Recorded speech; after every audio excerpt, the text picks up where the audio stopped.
दोस्तों, national income को समझने का बेस्ट तरीका है कि हम जीडीपी, जीएनपी, एनडीपी और एनएनपी का कॉन्सेप्ट क्लियर कर लें। ये टर्म बहुत कॉमनली यूज होते हैं पर काफी लोग इनका एग्जैक्ट मतलब नहीं जानते। तो चलिए ये सब एक सिंपल लैंग्वेज में समझने की कोशिश करते हैं। पहला है जीडीपी, ग्रॉस डोमेस्टिक प्रोडक्ट, जो किसी भी कंट्री की टोटल इकोनॉमिक आउटपुट को दिखाता है। मतलब एक साल में किसी देश के अंदर जितनी भी गुड्स और सर्विसेज प्रोड्यूस होती है ना, उसका टोटल वैल्यू होता है जीडीपी।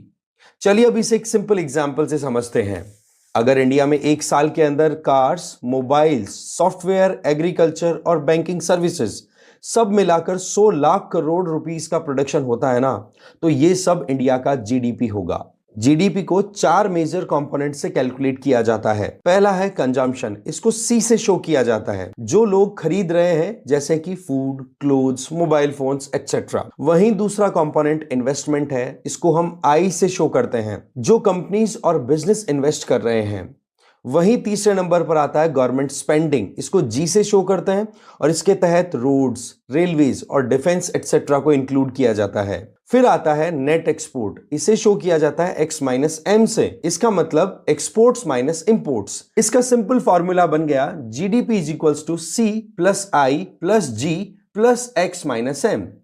अगर हम जीडीपी एट मार्केट प्राइस या जीडीपी एट फैक्टर कॉस्ट का कॉन्सेप्ट समझें, तो मार्केट प्राइस में तो इनडायरेक्ट टैक्सेस ऐड होते हैं और सब्सिडीज माइनस होती हैं। वहीं फैक्टर कॉस्ट में ये चीजें इंक्लूड नहीं होती। इसके बाद हम बात करते हैं जीएनपी के बारे में। जीएनपी यानी कि ग्रोस नेशनल प्रोडक्ट। जीडीपी सिर्फ एक देश के अंदर होने वाली प्रोडक्शन को कंसीडर करता है, लेकिन जीएनपी यानी ग्रोस नेशनल प्रोडक्ट उस कंट्री के लोगों द्वारा दुनिया के किसी भी कोने में जनरेट की गई इनकम को भी इंक्लूड करता है। इसे भी एग्जांपल से समझते हैं। अगर कोई इंडियन दुबई में जॉब कर रहा है और वहां से इनकम इंडिया भेज रहा है, तो ये जीएनपी में काउंट होगा। लेकिन अगर कोई अमेरिकन इंडिया में काम कर रहा है और अपनी सैलरी यूएसए भेज रहा है, तो ये जीडीपी में तो काउंट होगा पर जीएनपी से माइनस हो जाएगा। और इसका फॉर्मूला होता है GNP is equals to GDP plus net factor income from abroad. इसको हम NFIA भी कहते हैं। अब अगर NFIA पॉजिटिव है ना,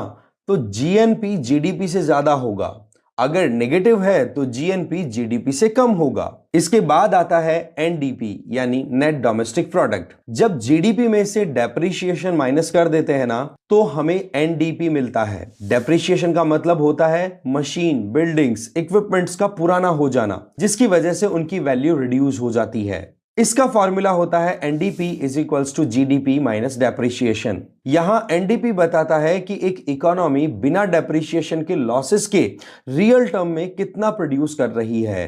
फिर आता है एनएनपी यानी नेट नेशनल प्रोडक्ट। अब अगर जीएनपी में से डेप्रिसिएशन माइनस कर देंगे तो हमें एनएनपी मिलेगा, जिसे हम नेट नेशनल प्रोडक्ट भी कहते हैं। इसे हम इस फॉर्मूला से दिखा सकते हैं। NNP is equals to GNP minus depreciation. NNP को फैक्टर कॉस्ट और मार्केट प्राइस के बेसिस पे भी मेजर किया जाता है, जिसमें एनएनपी एट फैक्टर कॉस्ट को तो नेशनल इनकम भी बोला जाता है और एनएनपी एट मार्केट प्राइस ये इनडायरेक्ट टैक्सेस और सब्सिडीज को इंक्लूड करता है।